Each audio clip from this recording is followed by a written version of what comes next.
ప్రేక్షకులకు నమస్కారం. నేను మీ డాక్టర్ పిఎస్ సాగర్. సో ఈరోజు మనం అవగాహన కలిగించబోయే టాపిక్ వచ్చేసి కాఫ్, కోల్డ్ అండి. అంటే జలుబు, దగ్గు నిత్యం అంటే ప్రతి సీజనల్గా చాలామంది ఫేస్ చేస్తున్న ప్రాబ్లం. అండ్ ఇప్పుడు చల్ల చల్ల గాలికి కానీ లేకపోతే వర్షాకాలంలో కానీ చాలామందికి సీజనల్గా వచ్చే అవకాశాలు ఉంటాయి.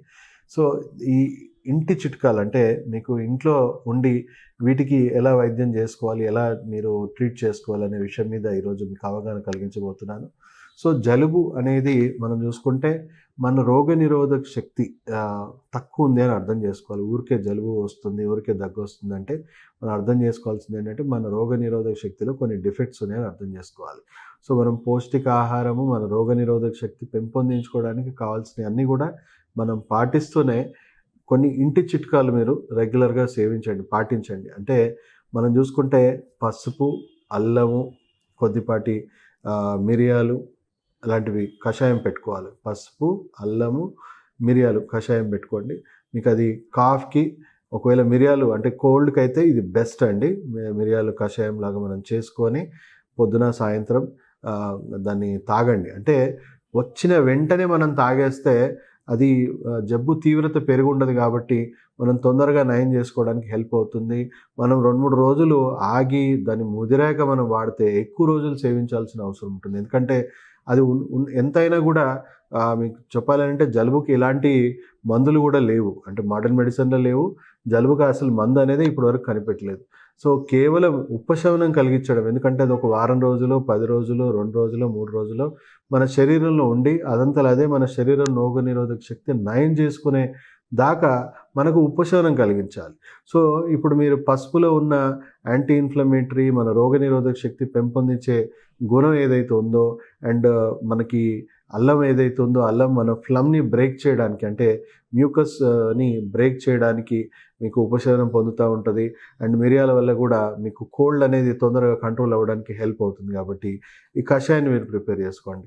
అదే దగ్గు ఉందనుకోండి, మిరియాలు మనం తీసేసి దాని బదులు లవంగాలు యాడ్ చేసుకోండి. లవంగాలు యాడ్ చేసుకొని కషాయం పెట్టుకొని సేమ్ అంటే పసుపు తర్వాత అల్లము అండ్ దాంట్లో లవంగాలు వేసుకొని మీరు ఆ కషాయం తాగండి. కొద్దిపాటి తులసి కూడా దీంట్లో యాడ్ చేసుకోవచ్చు. ఒకవేళ మీ దగ్గర తులసి అందుబాటులో ఉంటే కూడా తులసి కూడా యాడ్ చేసుకోవచ్చు. సో దానివల్ల కూడా మీకు రెస్పిరేటరీ ఇమ్యూనిటీ పెరగడానికి తులసి కూడా చాలా హెల్ప్ చేస్తుంది. లేకపోతే వీటితోనే మీరు పరిమితం అవ్వండి. సో స్టార్టింగ్ స్టేజ్లోనే వేసుకుంటే మీకు ఎక్కువ రోజులు ఉండదు. చాలా తక్కువ తీవ్రతతోనే అది తొందరగా నయం అయిపోవడానికి హెల్ప్ అవుతుంది. సో అట్లీస్ట్ అంటే కొంచెం ఎక్కువగా ఉన్నప్పుడు మనం ఒక ఫ్లాస్క్లో చేసి పెట్టుకోవాలి. కొద్దిగా కషాయం తాగుతూ ఉండాలి. రోజంతా కషాయం తాగుతూ ఉండాలి. కొద్దిగా గోరువెచ్చగా మనం తాగుతూ ఉంటే మనకు తొందరగా ఆ ఫ్లమ్ అనేది బ్రేక్ అయిపోయి మన ఇమ్యూనిటీ రికవర్ అయిపోయి తగ్గుతుంది. అండ్ ఆ టైంలో మీకు ఇచ్చే రికమెండేషన్ ఏంటంటే కొంచెం బయట జంక్ ఫుడ్స్ కానీ అలాంటివన్నీ అంటే రోగనిరోధక శక్తిని ప్రభావం చేసే అనారోగ్యకరమైన ఆహారాలకి దూరంగా ఉండాలి. సింపుల్గా లైట్గా ఆరోగ్యాన్ని పెంపొందించేలాగా మనకు ఆహారం తినడం బెస్ట్ అండి. సో అలాగే పెరుగన్నం, కొంతమంది కోల్డ్ మేనిఫెస్టేషన్ ఎక్కువైపోతుంది. సో ఏవి తింటే మీకు ఈజీగా ఉందో అవి తినడం బెస్ట్ అండి. సో మీ బెస్ట్ ఏంటంటే మీరు లైట్ ఫుడ్స్ తినడం బెస్ట్. అంటే ఆ పీరియడ్ మొత్తం కూడా హెవీ ఫుడ్స్ తగ్గించేసి లిక్విడ్ డైట్ అండ్ ఈజీగా డైజెస్ట్ అయ్యేలాగా ఆహారాలు అంటే ఈవెన్ మనం చూసుకుంటే అంటే మిరియాల కషాయం లాగా ఈవెన్ సాంబార్లో వాటిలో కూడా మనం ఈ మిరియాలు ఇవన్నీ యాడ్ చేసుకొని మంచిగా తాగొచ్చు. ఈవెన్ మనం తినే ఆహారాన్ని కూడా మనం ఔషధంగా మలుచుకొని మనం తాగొచ్చు. సో ఇలాంటి హోమ్ రెమెడీస్ మన పూర్వీకులు, మన అమ్మమ్మలు, నానమ్మలు మనకు రోజువారీగా చేసేవే. ఇప్పుడున్న మోడర్న్ సొసైటీకి ఇవన్నీ కూడా మర్చిపోయారు. సో మళ్ళీ మనం ఒక రకంగా వాళ్ళని గుర్తు చేయడానికే మనం ఈ హోమ్ రెమెడీస్ గురించి ఈరోజు మాట్లాడుకుంటున్నాం. అండ్ మీకు కొన్ని యాక్యుప్రెషర్ పాయింట్స్ కూడా నేను చెప్తాను. అవి కూడా మీరు రెగ్యులర్గా చేసుకోవడం వల్ల తొందరగా మీ కోల్డ్, కాఫ్, ఫ్లూ నుంచి తొందరగా మీరు కోలుకోవడానికి అంటే బాడీ సెల్ఫ్గా రికవర్ చేసుకోవాలి. ఆ రికవరీ ప్రాసెస్ని మనం ప్రోత్సహించేలాగా ఎన్ని రకాలుగా మనం చేయగలమో సహజంగా అవి చేసుకుంటే బెటర్ అండి.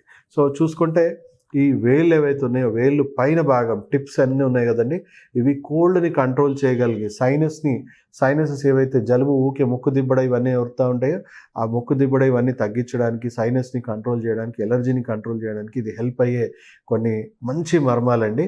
సో ఈ పాయింట్స్ అన్నిటిని కూడా ఇట్లాంటి యాక్యుప్రెషర్ టూల్స్ లేకపోతే మీ వేలుతోనే ఇలా ప్రెస్ చేసుకోండి. రోజు ఇలా ఫింగర్ టిప్స్ అన్నీ కూడా మీరు ఈ విధంగా ఈ బోన్తోని ఇలా కూడా ప్రెస్ చేసుకోవచ్చు. ఇలాంటి యాక్యుప్రెషర్ టూల్స్ దొరికితే కొంచెం ఈజీగా ఉంటుంది. బయట దొరికితే తీసుకోండి, లేదంటే ఈ ఫింగర్ టిప్స్తోనే ఇలా అన్ని ఫింగర్ టిప్స్ని ఇలా ప్రెస్ చేసుకోండి. ఎంతసేపు ప్రెస్ చేసుకోవాలి, ఒక్కొక్క పాయింట్ని మీరు అట్లీస్ట్ ఒక 30 seconds to 1 minute అన్న మీరు ప్రెస్ చేసుకుంటే బెటర్. సో కొంతమందికి ఇమ్మీడియట్గా రిలీఫ్ కూడా తెలుస్తూ ఉంటుంది. అంటే బాగా సివియర్గా సైనస్ ఫ్లమ్ జనరేట్ అయిన వాళ్ళకి కొంచెం ఉపశమనం కూడా అనిపిస్తూ ఉంటుంది.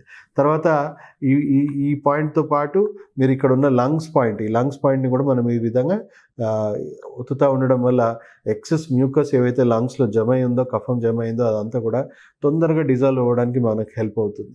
అంటే ఈ ప్రెషర్ పాయింట్స్ ఏ విధంగా మనకి హెల్ప్ అవుతుంది అని అంటే, బ్రెయిన్కి స్పెసిఫిక్ సిగ్నల్స్ పంపించి బ్రెయిన్ నుంచి నైట్రిక్ ఆక్సైడ్ ఆ సంబంధించిన నిర్ధారించిన అవయవాలు ఏవైతే ఉన్నాయో ఆ సిగ్నల్స్ అక్కడికి వెళ్ళి అక్కడ ఉన్న నైట్రిక్ ఆక్సైడ్, అక్కడ ఉన్న రసాయనాలు, కెమికల్స్ అన్నీ కూడా ప్రకృతి సహజంగానే శరీరంలో ఉన్న నిల్వలని అది యాక్టివేట్ చేయడం జరుగుతూ ఉంటుంది. దానివల్ల శరీరం సెల్ఫ్గా రికవరీ చేసుకునే ప్రాసెస్లో మీకు స్పీడప్ అవుతూ ఉంటుంది.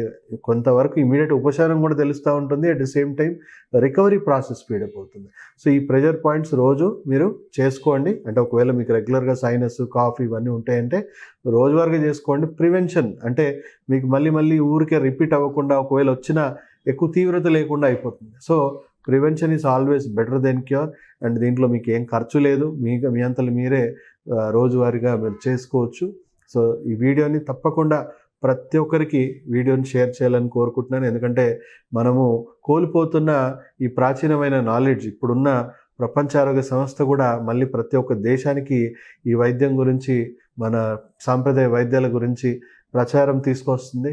కానీ మనం ఇక్కడ అవగాహన లేకుండా మనం ఎక్కువగా విదేశీ ఏవైతే ఉన్నాయో అంటే డ్రగ్స్ ఎక్కువ వాడేస్తున్నాం. దానివల్ల అనారోగ్యం అనేది ఇంకెక్కువ పెరిగిపోతూ ఉంది. మన క్వాలిటీ ఆఫ్ హెల్త్ ఎఫెక్ట్ అవుతూ ఉంది. సెలవు తీసుకుంటున్నాం. మీ డాక్టర్ సాగర్.